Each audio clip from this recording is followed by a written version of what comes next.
Hello प्यारे student, मैं पंकज कुमार वर्मा स्वागत करता हूं आप सबका हमारे चैनल पीएससी स्टडी गुरु में। आज मैं आपको 12th क्लास के मैथमेटिक्स में सारणिक में से मोस्ट इंपॉर्टेंट क्वेश्चन करवाने वाला हूं। हम यहां पर संक्रिया के माध्यम से जीरो सिद्ध करना सीखेंगे कि जीरो किस प्रकार सिद्ध किया जाता है, और मैं आपको सिखाऊंगा बहुत ही आसान तरीके से।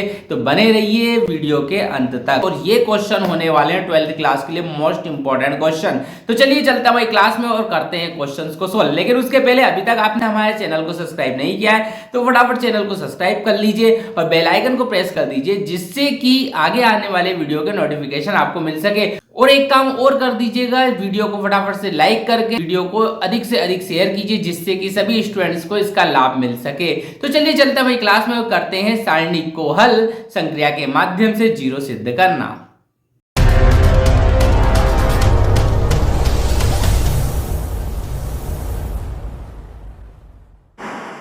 चलिए प्यारे स्टूडेंट, तो आ चुके हम हमारी क्लास में और हम करने वाले हैं आज सारणिक में बहुत इंपॉर्टेंट क्वेश्चन। और आज हम सिद्ध करने वाले हैं किसी सारणिक को जीरो के बराबर होना, अर्थात किसी सारणिक का मान जीरो होना हम संक्रिया के माध्यम से आज सिद्ध करेंगे। तो सबसे पहला क्वेश्चन है, देखिए यहाँ पर हमारे पास हमें क्वेश्चन दे रखा है 1 2 3 4 5 6 और 7 8 9, ये हमारा क्वेश्चन है और इक्वल में दे रखा है जीरो, और हमें इसे बिना प्रसार किए इसे का मान ज्ञात करना है। तो देखिए क्वेश्चन को जरा ध्यान से समझिए, हमें इसे बिना प्रसार किए इसका हल ज्ञात करना है कि ये जीरो के बराबर में होता है। अब प्रसार करना होता है तो इसके पहले वाले वीडियो में मैंने बता दिया है कि प्रसार किस तरीके से करते हैं, लेकिन बिना प्रसार किए इसे किस तरीके से सिद्ध करते हैं ये देखते हैं। तो देखिए यहाँ पर हम LHS लेके चलेंगे। हमारा LHS क्या है?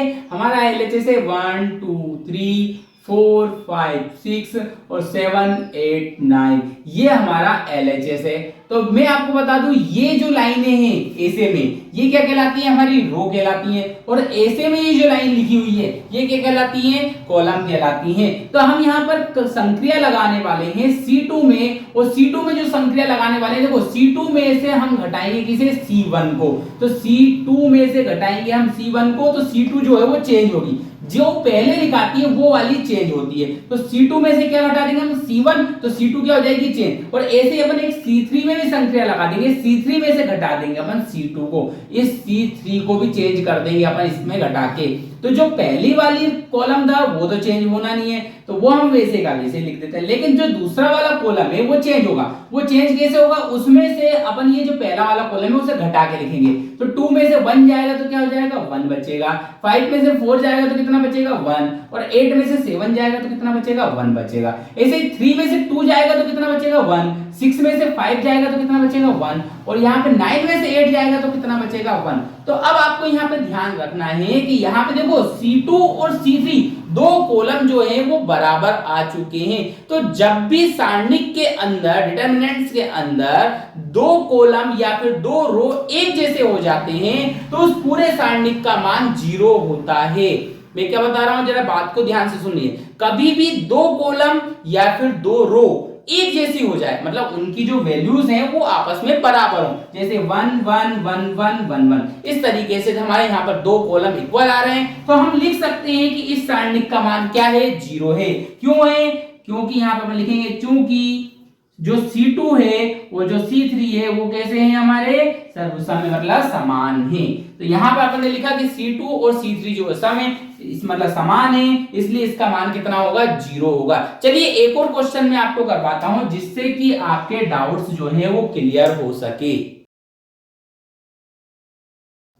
तो चलिए करते हैं हमारा दूसरा क्वेश्चन, और हमारा दूसरा क्वेश्चन है 23 12 11 36 10 26 63 26 और 37 इक्वल जीरो। तो यहां पर भी हमें LHS लेके चलना है। तो LHS हमारा कितना आ जाएगा? देखिए LHS आ जाएगा हमारा 23 12 11 36 10 26 और 63 26 और 37, ये आ चुका हमारा LHS। और अब अपन इसमें लगाने वाले हैं संक्रिया। अब देखो जरा यहाँ पर एक छोटी सी बात सोचने वाली है कि यदि अपन इस 12 में ये 11 ऐड कर देते हैं तो कितना हो जाएगा? तो यदि अपन इस C2 में, देखो C2 में मैं एक संक्रिया लगाने वाला हूं, C2 प्लस C3। C2 में क्या करेंगे अपन? C3 को ऐड करेंगे। तो ऐड करने से क्या हो रहा है देखिए, तो पहला वाला कॉलम तो हम वैसे का वैसे लिख देंगे 23 36 और 63। अब लेकिन ये जो दूसरा वाला कॉलम था हमारा सेकंड कॉलम, इसमें ये ऐड करके लिखना हमें। तो यदि अपन 12 में 11 ऐड करते हैं तो कितना आ जाता है 23 आ जाता है। जैसे 10 में यदि 26 ऐड करते हैं तो कितना आता है 36 आता है। और 26 में यदि 37 ऐड करते हैं तो ये बन जाता है 63। और ये जो तीसरा वाला कॉलम है, थर्ड कॉलम है, वो हम वैसे का वैसे ही लिख देंगे। तो ये हमने वैसे का वैसे ही लिख दिया है।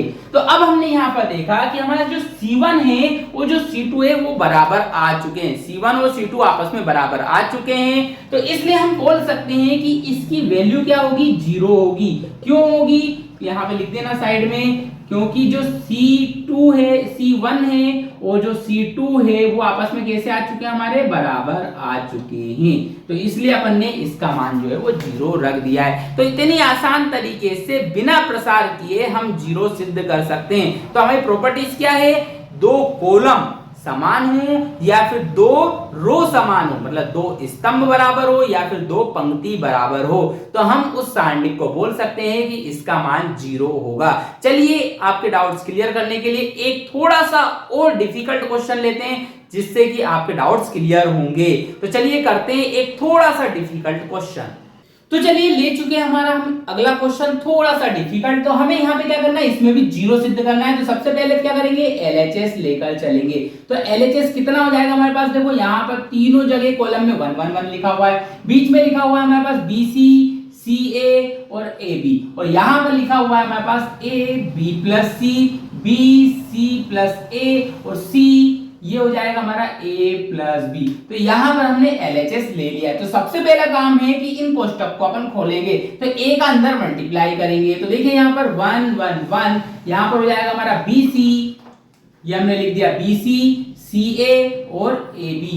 तो ये हम यहाँ पर लिख चुके हैं। अब A का जब B में मल्टीप्लाई करेंगे तो हो जाएगा AB, और A का जब C में करेंगे तो वो हो जाएगा हमारा CA। तो यहाँ पर देखो B का जब C में करेंगे तो BC, और B का जब A में करेंगे तो हो जाएगा AB।